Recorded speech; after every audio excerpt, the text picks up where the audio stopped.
going into today.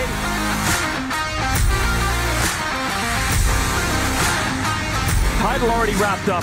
Hunter Lawrence, an incredible journey to get to this point, and for Honda to build their program up to be ready for it, whatever you want to call it, air out of the balloon, the drain bolt on the emotions, just letting it all out.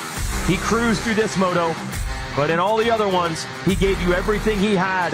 And could Shimoda get his and Kawasaki's first win of the year in the last motocross race of the year?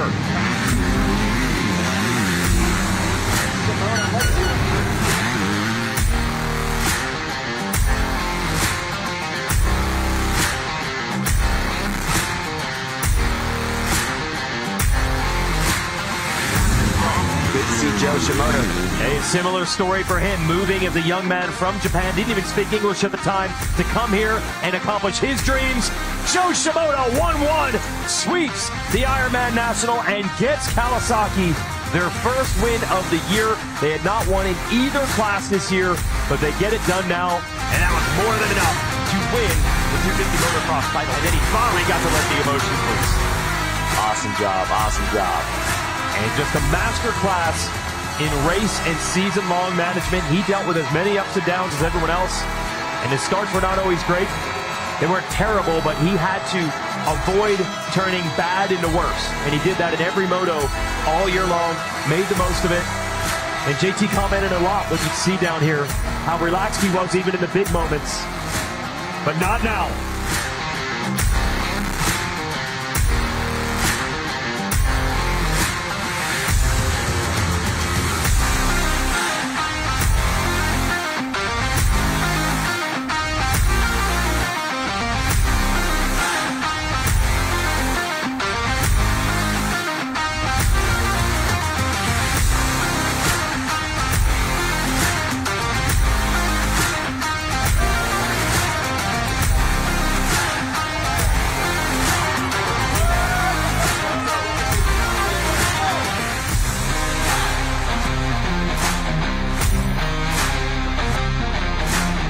And it's the battle we wanted to see. Sexton immediately there with his teammate, probably his biggest threat.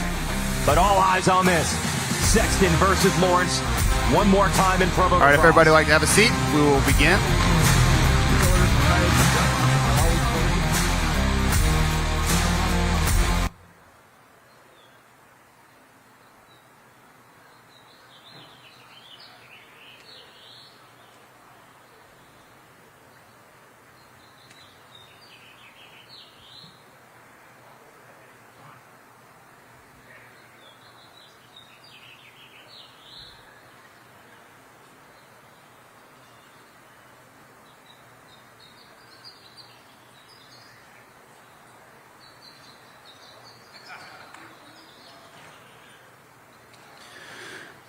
I'd like to welcome the motocross industry here.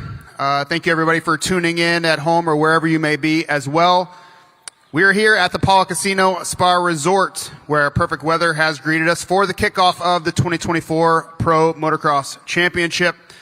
MX Sports would like to acknowledge their partners at Feld Motorsports and Monster Energy, all of the esteemed sponsors of the series, along with OEM dignitaries, all the teams and athletes, the attending audience here, and as well as all the YouTube audience at home. Thank you for having us here at the Starlight Theater, and thank you also to the Paula Band of Mission Indians for having us. After a great 2024 Monster Energy Supercross Championship, we saw 3 brand new champions in each of the respective classes. It is time to take it outside once again for the 53rd running of the Pro Motocross Championship. This is the centerpiece and will represent 11 rounds of a 31-round Super Motocross Championship as we established last year. We will see 11 rounds and 22 motos in this 2024 Pro Motocross Championship.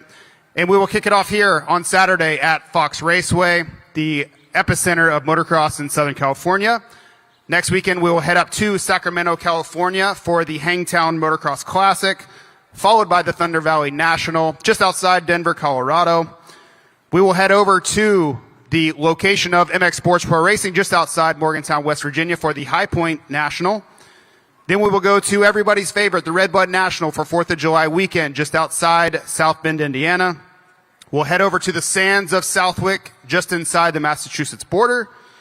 We will then go over to Spring Creek, just a stone's throw from Rochester, Minnesota, followed by a trip to the Pacific Northwest and the Washougal National just outside Portland, Oregon. We will swing back across the country to Unadilla and the rolling hills of central New York.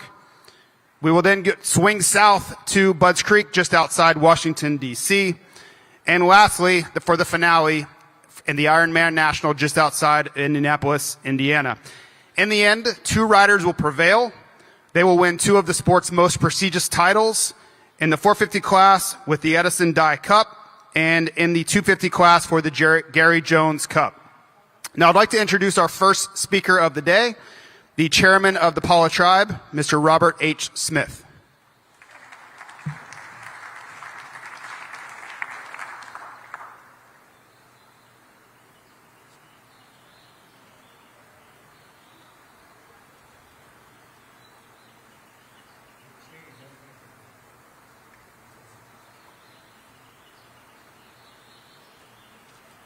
All right, thank you. On behalf of the Pala Band of Mission Union, it's a great partnership with Fox Raceway and to support the national race.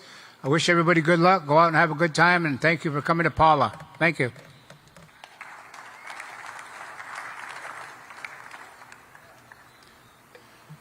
Thank you, Mr. Smith.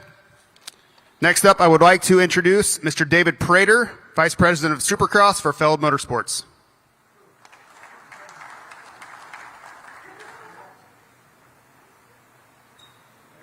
Thanks, JT. Appreciate that. And appreciate MX Sports for inviting us here to be a part of this opening round press conference here in Pala.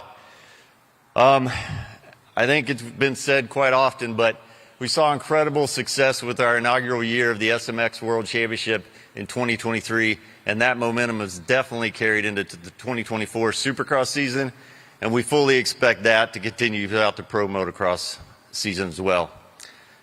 Live event attendance continues to be strong. We started off the season with 2 of our first 3 rounds being sellouts in Anaheim 1 and San Diego.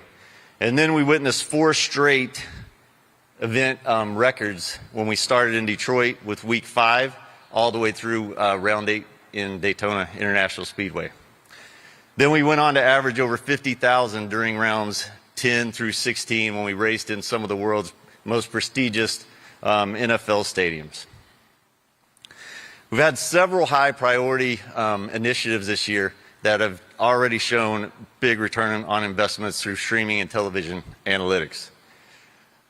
The first one is changing the start times for the Pacific and Mountain event starts. So as you guys know, we bumped those all back up so that they lined up for the prime time viewing window on the Eastern and Central time zones. And we saw a huge increase as our minutes viewed on Peacock this year was up 30% just through the Supercross season, with over 720 million minutes watched. And just to tell you a quick story to demonstrate the strength of our Peacock relationship and what they've done for the sport over these last couple of years. About a month or so prior to the Supercross season, they called us up and they wanted to let us know that they had just been awarded the first NFL playoff game that would ever be streamed exclusively. And so they were streaming it exclusively on Peacock the same weekend, and it just so happened the same time as round 2 in San Francisco. And so they called us up to encourage us to really move the date. They said, we really think you guys should move the race to Sunday, and if nothing else, let's change the time on Saturday so you're not competing head-to-head with the NFL playoff game and the first one ever streamed exclusively. And so we thought about it, we talked to them, but we all agreed that our SMX audience would find us and would stick to us and be loyal. And so with that being said, and with Peacock knowing our stance, they went full promotional mode. And if you tuned in on that Saturday to the Peacock homepage, everything that you saw was the Kansas City Chiefs and the Miami Dolphins. But as soon as that page left, number 2 in that list was Super Motocross World Championship in San Francisco. And it proved to be a good gamble because round 2 in San Francisco was the most streamed Supercross race of all time It was up 69% from round 2 the previous year in 2023.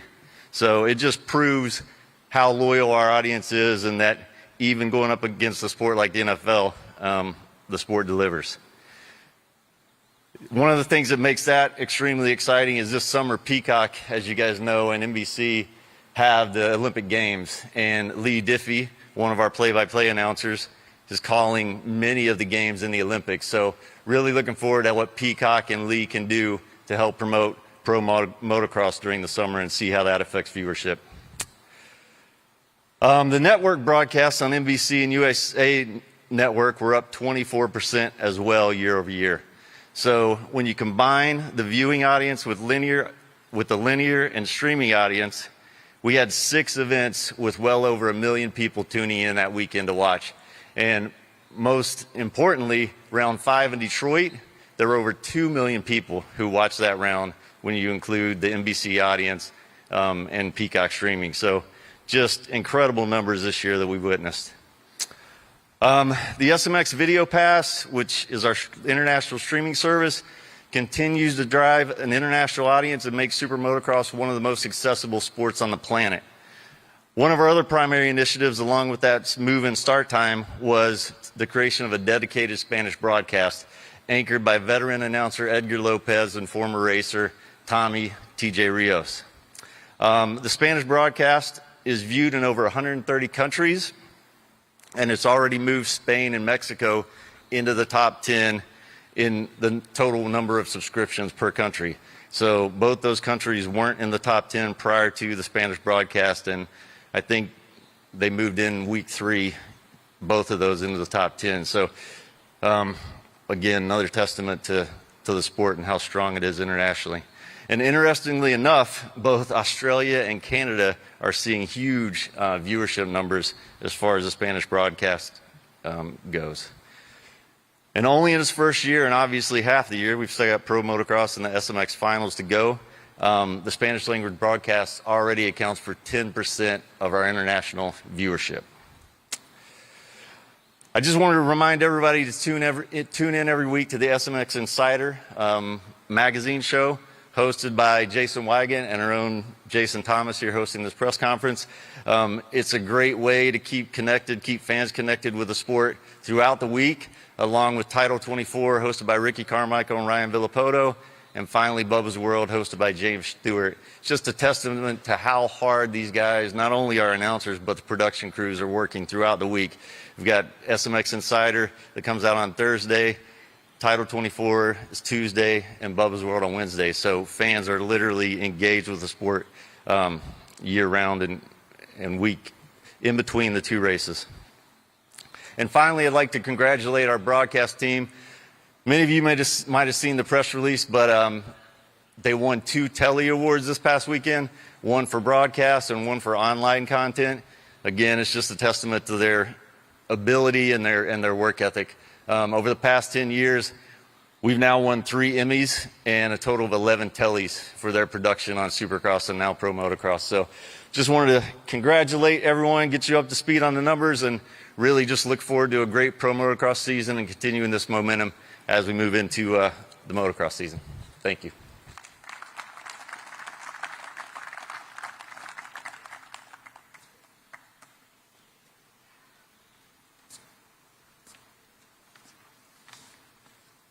Thank you, Dave. Next up, I'd like to introduce Dave Gallen, Senior Vice President of Motorsports for Monster Energy. Thank you. Well, those were pretty impressive numbers, and I'd have to say that going back some 20 years when Monster got started, I don't think that Mark Hall and Scott Sepkovic on Hollywood would ever have thought, walking around up in LA with a bag of money and a few stickers trying to buy some helmets for some off-road guys, that the sport that they were investing in, or even in the company, would get as big as it is today. And it's a testament to probably all of you, and especially Kenneth Feld, Dave Prater, Kerry Coombs, and Tim Cotter to get it to where it is today. I think that it goes without saying that Monster is is not only an energy drink company, but we're ingrained in super motocross or motocross, because, at our office, it's, the floors in our offices and in our hallways are full of knobby marks and rubber, just to remember that, this is the DNA of our brand. And we compete and support riders, race teams, events, and other series in over 100 countries worldwide. But one thing is for sure, that this is by far the sport that we will always deem as the sport of Monster, and that's super motocross. So it's a testament to all of you that participate in it, all the factories that are involved. I mean, just a short time ago, there was just filled with Japanese, and now it's Austrians, it's Italians, it's British. And we've got riders from all over the world coming to compete. And it just goes to show you that all the hard work and this new formed partnership between the supercross people and the outdoor people, this is going to become the gold standard to which we, Monster, are lucky to participate with and be a good partner. We've been 17 years at Supercross as a partnership, as title, and we've been, I think, three or four with the outdoors, and I think that it's something that we will continue to do for forever, but at least the next 5 years for sure. So I can't thank all of you guys enough. I can't thank Dave and Carrie enough for allowing us to participate with them. And I wish all of you the best of luck this weekend. This isn't the beginning of a new series. This is the beginning of a future for all of you, and for everyone that is, working here each and every weekend to have a good series. We can't thank you enough. And we're just playing a small part in this, but I wish you all the best of luck this weekend. Let's have very few injuries, and let's have many victories. Thank you very much.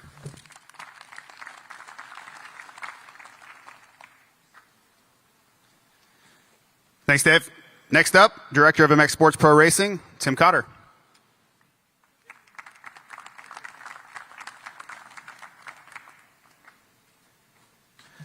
Thank you, JT. Chairman Smith and the Pala Band of Mission Indians, we thank you for allowing us to come here and bring round number one as we take it outside where it ought to be in Southern California, the home of many of our manufacturers and most of our athletes. So we very much appreciate you allowing us to come and be in this beautiful venue. So thank you so much. It's vital that we bring pro motocross to Southern California for the health of our sport. It's testament to our will call line on Saturday from all of the manufacturers and their families and friends that are coming out to support their color of the rainbow. So we are very excited to be here. The sport of motocross, and now super motocross, has never been better and never been stronger. The collaboration between Feld Entertainment, MX Sports, AMA Ohio and Mike Pelletier, and AMA Daytona, Gene Crouch and his team, under the direction of Jim France, creates a tremendous think tank. And that think tank meets every Monday morning at 11 o'clock, 50 weeks a year. A group of men and women get on a call and discuss just what happened over the weekend in every discipline that you can imagine. And we learn from one another. And we take notes, and then we take that out and visit with our organizers. And that's how we all get better. We totally and truly leave our hats at the door when we get together and collaborate. And I believe that makes us a stronger group. The testament that the health is growing and the health is getting healthier, that our friends from Triumph has decided to come racing in the United States. Many of them are back here. We thank you for having the courage and the investment in our sport here in the United States, and we look forward to your success. This year, 11 racetracks across the country celebrating our 53rd year of outdoor motocross, and many of these tracks are celebrating significant milestones. Now, mind you, I just said our 53rd year of the sport, and someone's going to ask me, then how can Hangtown be celebrating 55 years? Well, there was some different racing that was before AMA Pro Motocross, and so Hangtown will celebrate 55 years. Thunder Valley, Colorado, 20 years. It seems like yesterday we opened up that racetrack. And in August, New York's Unadilla celebrates 55 years. And so there are tremendous milestones. Many of them are family-owned business, second and third generation businesses, and they are excited to be a part of this. They truly run on passion. We are so fortunate that our 11 pro motocross promoters are passion-based promoters. They're fans first, they love the sport, and they can't wait to host you. They truly are having fun when you come to their race, and it shows. Washougal will be having a military appreciation event. So we encourage all of you to put your thinking caps on and how you can honor our military men and women when we go to Washougal in August. Speaking of our military men and women, we are excited to have our Moto Hero program again. Now, many of you are back in your trucks and your tents getting ready to go racing and may not even know how we celebrate our Moto Heroes. Each week, we find a Moto Hero in the community. It is a person that has served and defended our country or works in your community and does astonishing things to make sure that we are safe or have been safe. It's an awesome time on the podium. It's usually between motos, and we have seen some real heroes stand on that stage. And so when you see our Moto Heroes, make sure you pat them on the back and thank them for their service. I'd like to bring the attention to the Super Motocross purse, still at $10 million. And we work very, very hard and looking for ways to really increase that as time goes by. MX Sports is excited to continue our philanthropic program and our efforts with many organizations across the country. And we look forward to working closely with Feld Entertainment and develop programs that will continue to give back in our communities.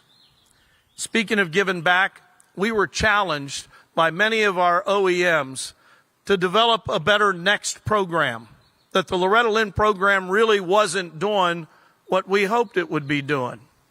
Now, personally, that was difficult for me to swallow. As many of you know, that's my other job, that I oversee the Loretta Lynn program. And how could we not be ready when folks like Hayden Deegan step out of Loretta Lynn's and go pro motocross racing? And so we put our thoughts together, our heads together, and we came up with the SMX Next program. Here in the outdoors, we have the Moto Combine, which we have some great success stories. Hayden and Ryder and Chance Hymas and Casey Cochran and Julian Baumer all graduated from our Combine program. We're excited to announce that again. It will be at Redbud and again at Ironman, and it will have coaches like Brock Glover that will be there to help these young athletes transition. That put together with the Futures program that Supercross does, it makes it a very good transition from the amateur ranks over to the pro ranks. I'd like to say congratulations to Cole Davies, our first ever Supercross Futures AMA National Champion, our first ever international title holder for Cole Davies, and we're looking forward to see what Cole does when he decides to come to the outdoors. And lastly, we have reintroduced the women's motocross, the WMX, back into AMA racing. It sat out for several years, but we are bringing it back. You will see the women's racers at two of our events at High Point Raceway coming up in June, and then at the final round at Ironman Raceway, they will be there, along with, I think, 7 other rounds that they have been through. Currently, Sophia Phelps is currently leading that championship after 3 rounds, and we look forward to seeing the fastest women in the world come to our races. In closing, I want to thank all of you for your patience, your time, your effort in working with us to try to continue to make this sport better. Nobody will work harder for you. We just need to know what you're thinking, what direction you want us to go, and we will find a way to get there together. Thank you all. Look forward to taking it outside. Here in just a little bit, we're going to go up to Fox Raceway, and we're going to get out on that racetrack. And it's got a few twists and turns, different twists and turns to it. We hope you will like it, but we look forward to being with you week in and week out. Thank you so much.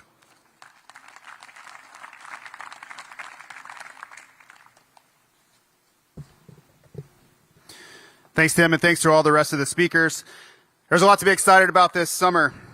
Just a reminder that this is round 18 of the Super Motocross World Championship, and we're about halfway.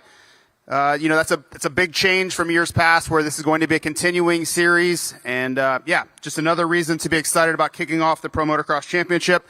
We also want to acknowledge that we are going to be missing a couple of our stars. Ken Roxon, Eli Tomac, and Cooper Webb will not be here, but that opens up doors for points to be gained in these championships.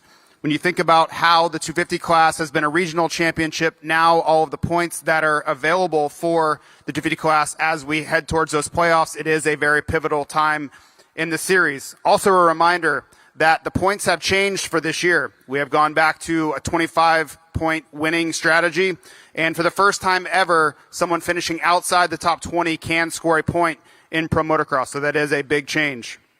We do want to take a look at the 250 point standings here as we enter the championship. A reminder that one round of the championship was removed because the West guys had more. So you're going to see a tie at the top just based off of that. So it'll be interesting to watch the fluidity and the change that goes on in these 250 races as we have 2 motos each weekend.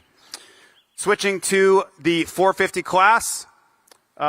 Remember all the changes that went on late in the series. There were privateer guys crisscrossing the country trying to make it into these playoff rounds. And I think a lot of riders learned how this will work and the great purse that's up for grabs.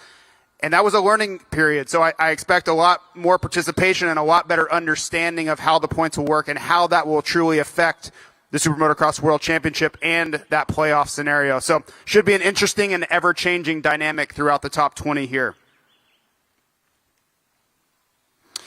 Now let's jump into the broadcast package for summer. We will once again be on Peacock for every round of the series, all 11 rounds on Peacock. Wall-to-wall coverage throughout that. The broadcast team will consist of Jason Wygant, James Stewart, Ricky Carmichael, myself, Will Christian, and Katie Osborne. We will show uninterrupted coverage of all 22 motos on Peacock. NBC will showcase live network coverage from Thunder Valley, Redbud, Spring Creek, and Washougal in 2024. The USA Network will feature Sunday encores from High Point and Budds Creek both. And Race Day Live, of course, presented by Motorsport.com, will kick off the morning at each round with a 1-hour showcase of the final timed qualifying sessions of both 250 and 450 class in the A group. Each round will also feature an exclusive post-race show with up-to-minute reactions, and that will be following conclusion of each national and the evolving storylines there within. All coverage of the Pro Motocross Championship this season will be simulcast over satellite radio via NBC Sports on Channel 85 on Sirius XM. That was a big change for the Monster Energy Supercross Championship as well. And I personally heard from so many people that were unable to tune in, but they were driving across the country, and this was a great way for them to be a part of the series. The SMX Video Pass will provide an exclusive option for international fans across the globe to watch the championship. That is brand new for the Pro Motocross Championship this year as well, and that will have seamless live and on-demand coverage. That will be, of course, hosted by Edgar Lopez and former professional racer Tommy Rios, and they have done a great job throughout Monster Energy Supercross bringing that exclusive Spanish coverage to fans worldwide. The Supercross season finale was historic for Spanish-speaking fans here in the U.S. It featured the sport's first ever domestic Spanish language broadcast via Telemundo Deportes YouTube channel and the Telemundo page on the NBC app. More Spanish language broadcasts lie ahead on the Telemundo platform, and the Pro Motocross season finale from Ironman Raceway on August 24th, as well as the Super Motocross World Championship Finals from Las Vegas on September 21, will feature this same Telemundo exposure. Next up, we'd like to start bringing up the riders, and I will introduce them one by one.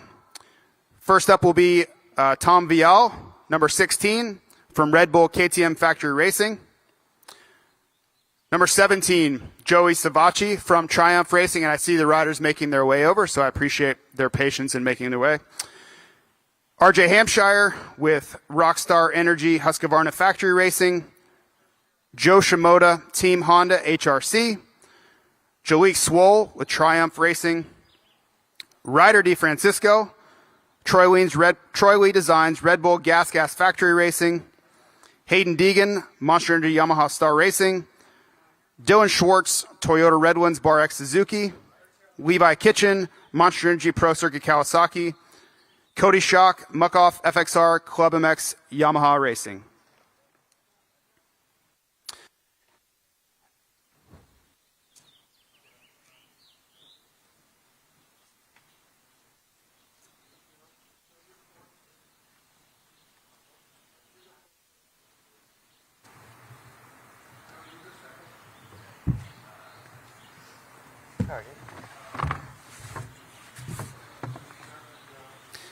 Thank you, gentlemen. And RJ, starting with you, brand new champion. Tom Vial, brand new champion as well. This, I guess, goes for both of you as the rest of the riders grab their seats here. You spend so much time, energy, and focus thinking about how to win that 250 Supercross championship, but immediately you're thrust into a brand new championship. You have to hit the reset button. How do you mentally approach, and this is obviously for both of you, how do you mentally reset, kind of forget about all the things you just went through, and to know that this not only the Pro Motocross Championship, but the SMX World Championship is still in play, and you have to grab your focus again so quickly? Yeah, I mean, I'd say we celebrated the best we could Saturday night. Flew straight back to California. I mean, right back to it on Monday. But still, I mean, just try to enjoy it as much as I can. I even told the team, like, look, up to today, we can do, as much press conference or, podcast or whatever. But after today, it's like, look, we're back in race mode. It's, short-lived, but also, like, we're going to enjoy it for, forever, really. But, yeah, also, like, we know we have another task at hand and really want to battle for this outdoor championship.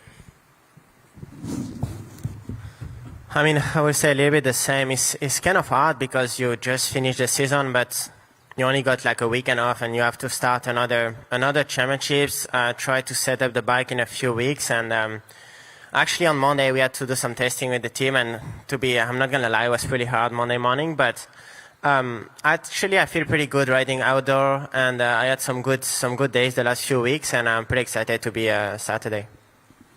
Thank you. And now we'll open it up to questions from the media. There are microphone stands on each side here.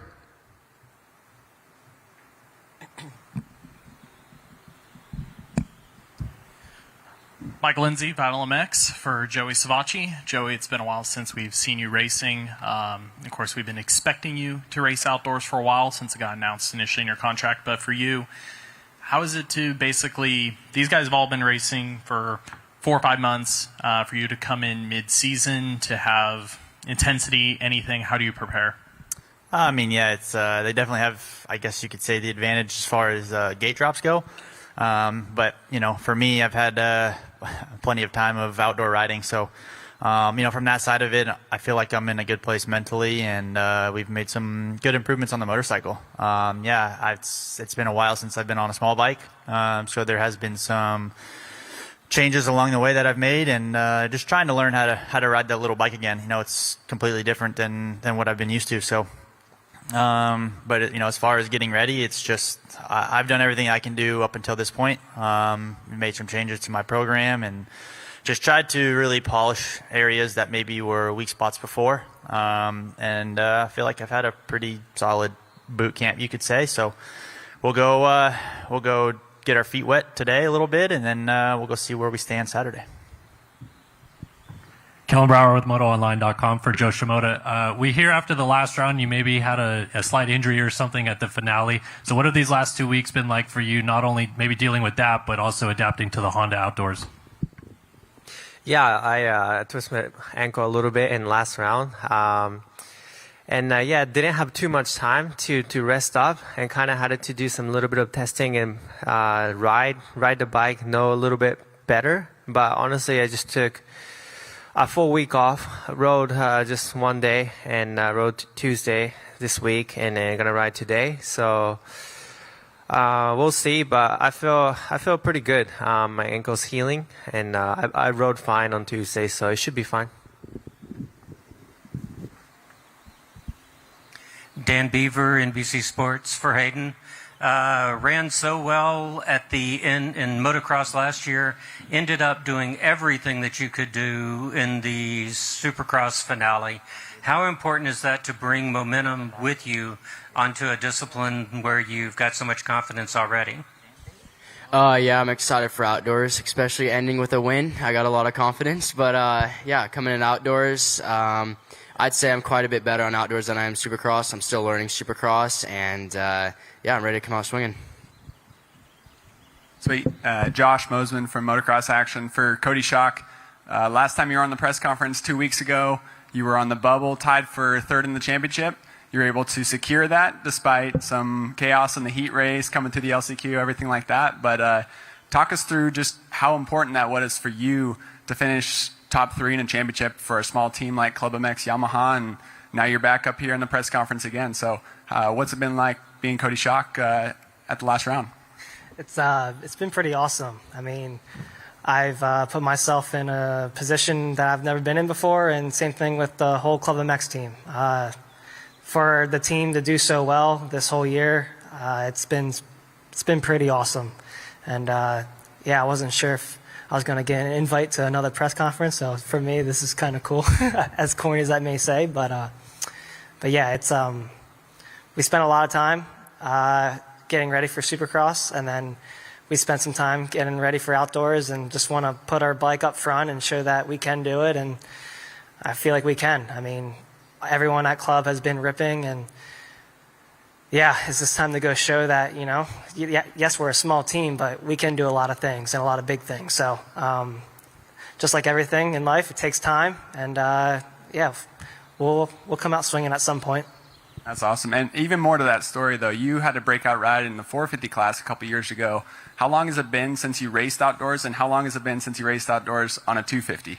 Yeah, it's been, last time I raced outdoors was on a 450 in 21, and then the last time I raced outdoors on a 250 was with my mom and dad in 2017, and I think I've ever only done 5 rounds ever on a 250, so it's been quite a learning curve for me, but I enjoy the challenge. I still have moments where I feel like I'm running a 450, but fortunately Club has put a pretty fast 250 under me with Twisted, and it's going to be awesome. That's awesome. Well, one more for Tom Vial. Winning that championship, congratulations, man. That's awesome. And now you'll be forced to move up to the 450 class for 2026. So in the last 2 weeks, have you thought about that at all? Not really, to be honest. I'm focused already on the outdoor, and of course next year I will defend the 250 title. And I mean, was my goal kind of moving to maybe to 450 in 2026? So I don't think that changed a lot about my plan and everything, but I'm focused on the outdoor. I'm feeling I had a good weeks, like I said before, and I didn't really think about it, to be honest. Levi Kitchen, compared to a lot of the guys up here on the press conference with you, you're kind of in a little bit different scenario. In the past, you've been with teammates getting prepared for the season. Again, most of the guys up here are at different facilities with teammates. You chose to do your own route this year in Florida. What have been some of the challenges and positives you've seen with testing and preparation? And then lastly, we've seen Ken Roxon posting a bit on IG working with you. What insights have you picked up from Kenny as of recently? It's definitely a different approach. Crashing in Nashville, I actually had to take some time off, so I didn't really have much outdoor testing. But, got a little bit in, and as far as Ken goes, yeah, he I'm sure people took it as like he was helping me out, which he's bored right now because he's hurt, so he was coming out and just cheering the boys on.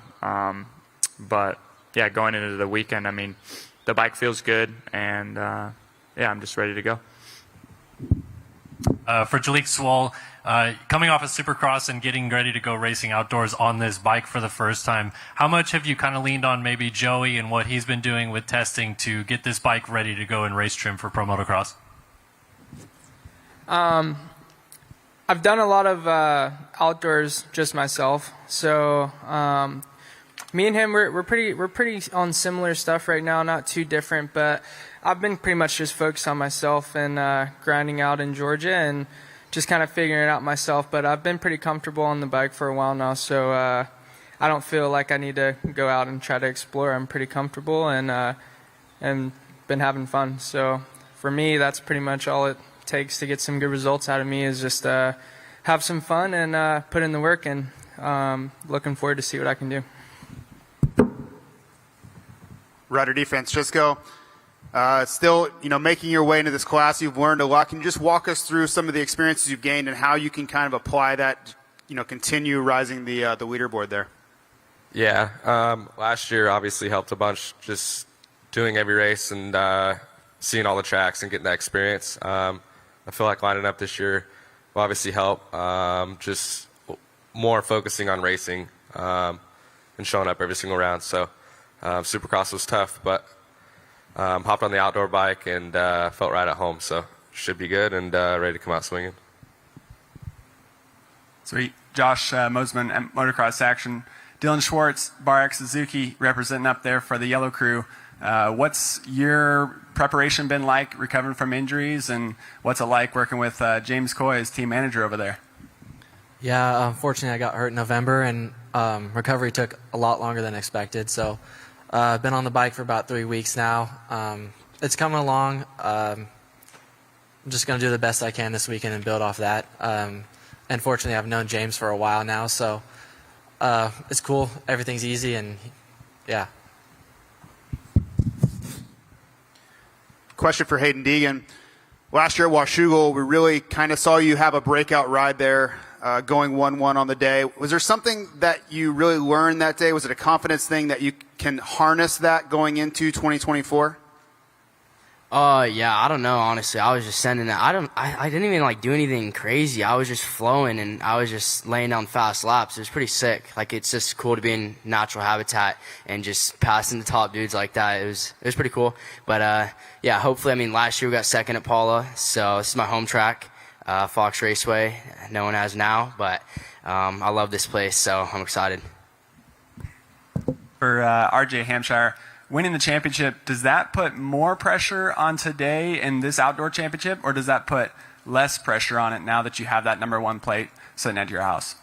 It doesn't really change much. It's a different series. Yeah, I've won a few outdoor nationals, but I've never really been in the fight for a championship. So if anything, I can just learn from what I did in Supercross there at the end. I felt like I delivered whenever the time came. So just build on that this year. We didn't necessarily have a lot of time on outdoors, just being so focused on Supercross, but still, I'm ready to go. I'm happy with everything, where we're at as a team, with the bike, and it should be fun. I guess kind of same question for Tom Vial. Do you feel like you have more or less pressure coming into this year now that you know the tracks, you have a year under your belt being here in the U.S., you don't have to learn the tracks anymore, we're going to all the same locations, so do you feel like you have more pressure coming in now, or is it less pressure that you got that #1 plate at your house? I would say less, I think. I was really happy to win that Supercross title, and like I said in many interviews, that's really why I came here in the US to win, hopefully one day, a Supercross title, and it was really awesome for me to win that title. And the motocross is kind of a different series, and I feel like I'm still feeling more comfortable in motocross. So last year I learned a lot about the track. I had some bad races, and I kind of know now all the tracks and a little bit how the days go and the practice, and last year was kind of a struggle for me, and hopefully it's gonna be way better this year, and I'm pretty confident about. I mean, just knowing the track, going in the morning to practice and know which jump and everything is gonna be way better. So I'm pretty excited about the motocross. Levi Kitchen, you won 3 motos last year. Now, I'll give you one guess at what position you were in on the first lap of those 3 motos. But you really seem to turn a corner this year in 2024. Better starts, more consistent first lap positioning. Is there something that you found there, and is it something you can continue into Pro Motocross, even though it's a little bit of a different surface for, behind the starting gate? Is that something you guys have worked on? You feel the consistency will still be there on the starts? Yeah, I think for sure.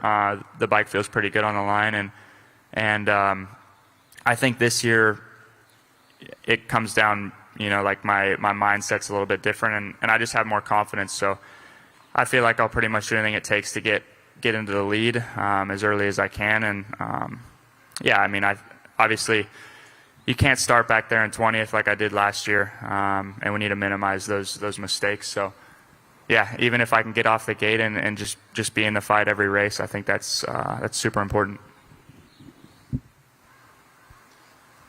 All right, thank you, gentlemen. Have a round of applause for our 250 contenders.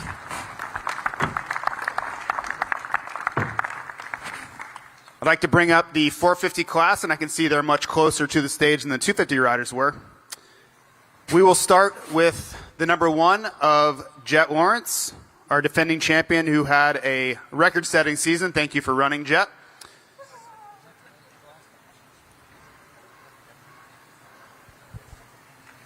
He will be followed by the number 4 of Chase Sexton with Red Bull KTM Factory Racing.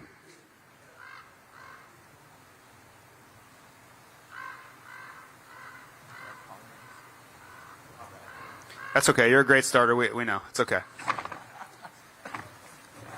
Number 7, Aaron Plessinger with Red Bull KTM Factory Racing. Welcome back, AP.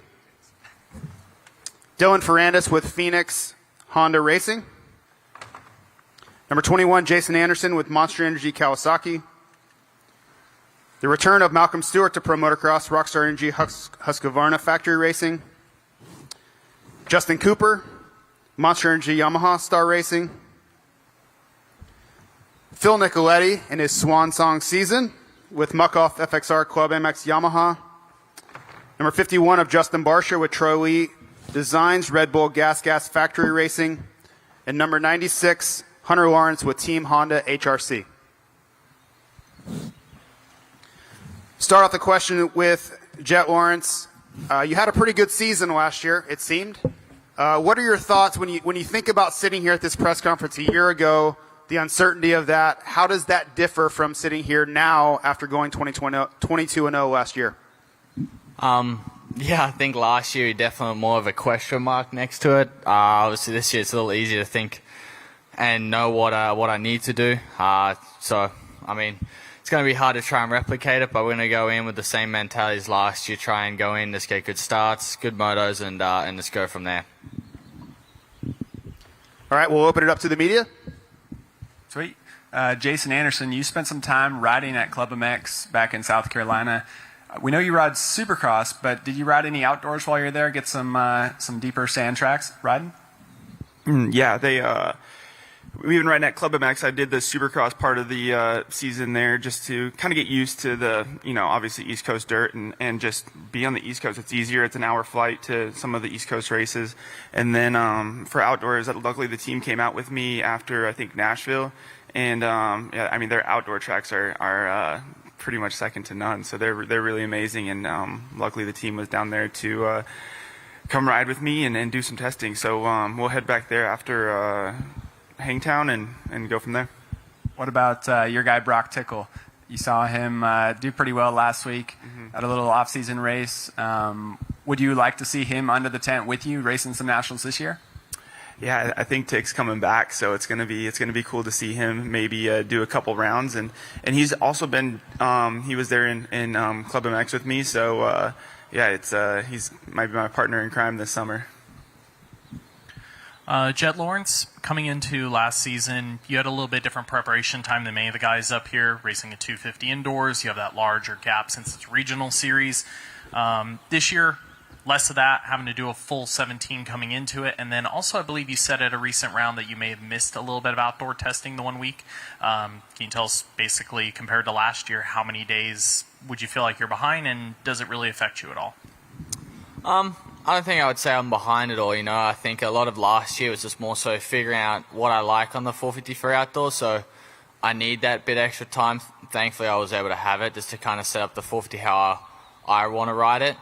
So, and then this year, in the break, was hurt, so I didn't really get to ride much outdoors to do a lot of testing on it. But our base from last year was pretty good, so we ended up just kind of sticking with that. And we tried a few different things, but I wouldn't say I'm behind. But I can definitely tell we can still find more improvements. Kellen Brower with MotoOnline.com for Dylan Ferrandis. You're a former champion of this series, so you knows what it takes to win this title. But going outdoors with Phoenix Racing Honda, do you feel like you have the whole package underneath you now at this point that you can contend again? I don't know. We will know Saturday, but I feel pretty good. The transition from Supercross to Motocross was very short, but we had enough time to test a little bit and make me feel good on the bike. So obviously I enjoy riding the bike, so that's what matters the most. And right now for me, and I felt pretty good at the practice track. So let's see how it goes this weekend. Dan Beaver, NBC Sports for Chase. Last year, especially at this round, you were one of the few people that was able to push Jet as hard as you did. And I think sometime during this season you said something about getting tired of finishing second to the same person. Does that ramp up the aggression, and how do you approach the first couple of rounds trying to stop his perfect season? Yeah, last year coming into this was obviously a lot different, but my motivation still stays the same, and I feel like this year, obviously, motivation's a little higher. My whole goal is to win a moto. I haven't done that in over a year, so that's the first goal, and then kind of go from there. But I feel like this year I've had more prep, obviously on a different bike than last year, so that'll be interesting to see. But I'm excited, and I've had a good couple of weeks riding with Tom, and yeah, like I said, I feel good, so we'll see Saturday. Just as a follow-up to that, you made mention that when you started testing motocross, you seemed to find something and gel a bit more with the motorcycle. That really started to improve your supercross results as well. Do you think that's going to roll into results in pro motocross? What did you learn about the motorcycle that can kind of propel you into the goals that you have? Yeah, I sure hope so. No, I think some of the stuff we found, just because the supercross and outdoor setups are so different, and also KTM, they have a lot more experience just with outdoors in general with MXGP. So I was able to learn a lot from that, and also, yeah, kind of mix it into my supercross setup, which was nice. So I think coming into outdoors, I will be much better off than coming into supercross this year. So yeah, I'm glad to start at a good base. And like I said, we've had 2 solid weeks of riding. So looking forward to Saturday, and definitely looking forward to a fun summer. Questions for Justin Cooper. About 2 weeks ago, it looked like there would be 3 of you under the Monster Energy Yamaha Star Racing tent. Now you are the sole rider this weekend. I feel like there's probably some positive negatives that come with that. I mean, one, you had 2 big hitters also under you in the tent, so it maybe gave you some leeway to build up into the 450 class. Not as many eyes on you, but it's got to be nice also now having probably the team's full focus. Yeah, rookie season, sole rider is going to be interesting. A lot more eyes on me, so a lot more help, and yeah, just more eyes to help out each time I'm out. You know, bettering myself and the bike, and I think that'll be crucial for me. It'll be important. We've had a lot of good success on the 250 throughout these years, and yeah, now moving up to the 450 class. Excited to get out there and just put my best foot forward and do the best I can starting out and build off what we get. One follow-up, dealing with the transition. A lot of guys like to say after a long time in the 250 class, they get on a 450 and they say, man, I'm a 450 guy. How do you feel in that sense, and what has been easy in the transition and what's been hard for motocross? Yeah, I would say the transition is definitely way easier on the motocross side, going up to the bigger bike, and I really have been a 450 guy, at least in the amateur ranks. I would always do better in the 450 class, whether that be I was racing factory 250s or whatnot. I feel like I ride it really smooth and good throttle control there. So it's definitely going to be an easier transition, at least I hope, going into the outdoors. And looking to definitely start off the season strong. Isaac Gonzalez of MX Sports here. Question for Phil Nicoletti.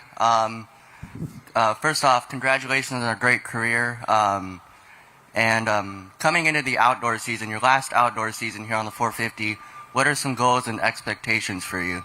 I appreciate that. Frankie Latham just reminded me I'm quitting because I never won anything, so not so much retiring. So, I'm excited. The goal is to be 7 through 10. Obviously, last year coming through my injury with my wrist and coming back through High Point is a bit of a hole to dig myself out of, but at the end of Ironman, I finally got back into the 7th place range. So 7 through 10 is a goal. I've been there most of my career, and nowadays getting older and starting to lose a little fast twitch kind of hurts a little bit. So I know the game, get through the first 3 rounds, which I don't really like them, so not much of a California guy, but I'm looking forward to it. Just take it all in. It's nice to get a whole Supercross under my belt. Obviously, the past 2 years with injuries and whatnot kind of taking its toll on me. So just try and ride it in, put in good, solid results, get 20 points a weekend so I don't have to do that LCQ at SMX again, make my life hard. So that's the plan. Just enjoy it. Aaron Plessinger, earlier on in the Monster Energy Supercross season, got your first win, had the red plate, and you mentioned a few times that you being more comfortable with the motorcycle allowed you to work on your riding more and really improve in that way. Will that ring true this summer in Pro Motocross and will that help you get more to the front and win motos where you want to be? Yeah, I think so. I've had about a month now back on the bike since New York or New Jersey or whatever. But yes, I think that'll play a big role in trying to get one of these elusive wins. And yeah, I'm excited. I'm excited to get up there. I feel good. The bike feels good, and I'm ready to go outdoors. Malcolm Stewart, it's been a while since we've had you for this full series. Can you just talk about the time away, what you may have learned, and your thoughts going into this Pro Motocross Championship? Yeah, it's actually been about 10 years since I've done a season opener. Last time I probably raced, I had a Kickstarter. So, but no, it's I'm actually really excited. You know, I haven't had too much outdoor prep just because I felt like I needed to push my teammate a little bit, RJ Hampshire, and obviously it worked off. So obviously that was a big big deal for the Rockstar Energy Husqvarna Dream team. And so we've been practicing now about a week now, and we feel really good, just getting back on the bike. But I'm excited, it's been, of course, just you don't realize whenever you have an injury, a season injury last year, you just appreciate everything that you have. So getting 17 rounds under my belt this year. It's a new season for outdoors for me, and we're just going to take it slow and have fun and enjoy it. Stefan Legren, LeBigUSA.com. This is a question for Hunter. Hunter, it's your first year, the 450 outdoors. How do you feel about it? Yeah, excited. It should be good. Looking to put in a good summer and just, it's Thursday, no feelings going too crazy right now. I just want to go race. Follow-up for Hunter. I know last year when I spoke to you a couple times that you shared your frustration of your brother being on a 450 during the week and you on a 250 outdoors. Is it nice to just be able to roost him? It's a lot better, in Florida it gets pretty humid and a lot of rain, so the track would be a lot heavier. So, last year the deficit would grow quite a lot on a really soft, heavy track. But no, it's cool. Now we can bully Chance out there on his 250, so it's funny. Poor Chance. Yeah. Justin Barsha, seemed like you were chasing settings throughout the Supercross season, just trying to find that comfort level that you would let you ride to your potential. Is that something that will persist through motocross? Have you gotten much more comfortable, or how does that transition affect those settings? Yeah, I think as you can see towards the end of Supercross, started putting better results, getting more comfortable. And yeah, it's a whole different ballpark in motocross. Definitely looking forward to it. I enjoy motocross a lot, high speed. Get dirty and get crazy. So yeah, it's really good. I'm excited to have Frankie on board, team manager. I think he'll do a really good job. He's been doing a great job already, and we're only about a week in. So yeah, looking forward to that. And I think the whole team's gonna have a strong year. And the motorcycle's been really good. Not too many motocross days yet, but yeah, we'll see what the summer brings. For both Justin Cooper and Hunter Lawrence, you both had pretty strong rides towards the end of Supercross. Has that end of season push for you both kind of changed your mentality about where you both feel you fit into this class now on a 450? Yeah, sure. I mean, it's like anything. You kind of start off and you like don't really truly know where you stand or where you fit in the pecking order. But at the end of the day, we're just racing, and my mentality is just go out and do the best I can do for the race duration, and where I'll end up is where I'll end up. I'll just go back and keep working regardless. Yeah, it was nice coming in as a rookie. It definitely started off with no pressure, and as the season built, I started getting some confidence under my belt, and I think towards the end of the season I was really striving to be better each time out, and it was nice to check the podium off at the last round. I felt really good all day, and kind of wish there was a few more rounds at that point, but we got a new season now, and I think we've both learned a lot about this class, and it was important to get all those rounds underneath our belt, and I think we're going to be much stronger coming into this motocross season. Dan Beaver again for Malcolm this time. This is going to be your first chance to race the Super Motocross Series as well. Did that impact any of the decision to run the full outdoor season? And what are your thoughts about being able to carry on your season to the third season? For me, it's just exciting in general. Again, like I said before, having a season ending injury last year kind of just hurt me in general. So I need all the races I can get, and unfortunately, we ain't been the best in Supercross where we expect to be, but it's a work in progress, and I feel like just having more and more races is only going to help me out, and again, we're here, we got to take every race serious and have fun with it at the same time, but yeah, I mean, again, it's always nice to have that Super Motocross at the end. There's a lot of money on the line to be made, so that's definitely a lot of motivation, but right now we got to focus on what's going to happen Saturday, and then take it race by race, and then we'll see what that happens when we get there. Nice. Phil Nicoletti, Supercross is over with. That chapter is kind of closed. You have this last 3 rounds at the end of the year, which will be a little more Supercrossy, but outdoors, it's a totally different grind now. I got to ride your bike a couple weeks ago. Thanks for letting me do that. It was a cool experience. The thing is extremely fast. So what is your excitement level, I guess, for having such a fast bike and then going into outdoors? You don't have the the technical difficulty of Supercross, but then you have the brutal nature of motocross. Yeah, I mean, it's I'm a little behind the 8 ball because obviously I did 250 Supercross, so transferring to the 450, which I've done for a few years, but it's always nice when you have settings and stuff from the previous year that kind of roll over, so it kind of helps in that regard. But Jamie from Twisted Development come up with some new stuff on the 450, so I'm really curious to see how that works. Obviously, with all of us, we really don't know where we stand, so after Saturday we'll all have a better judgment on where we are with suspension and engine and stuff, so we're all kind of just in limbo until we go racing. So I'm looking forward to it. I enjoy the 450. I'm glad the Supercross chapter of my life is over with, and now I can be back up here with these big dogs on the 450 and let it eat, so should be good. Question for Jet here. After going 22-0 last season, does it add any pressure coming into this outdoor season?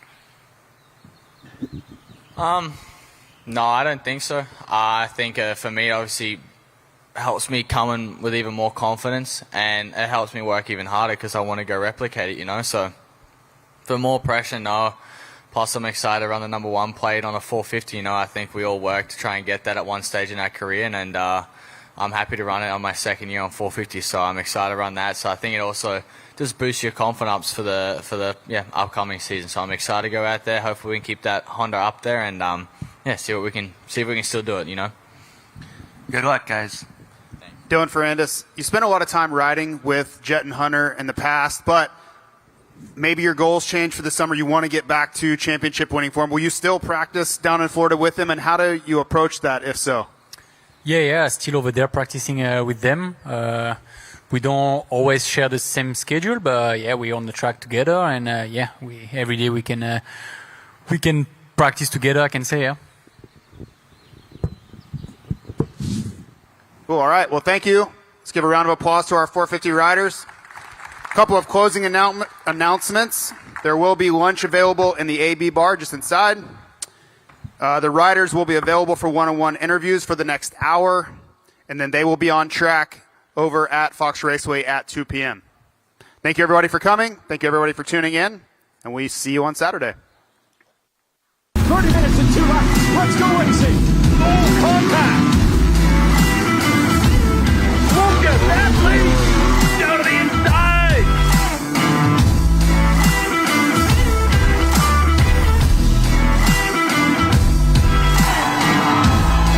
Jet Lord still on top. Oh, the podium.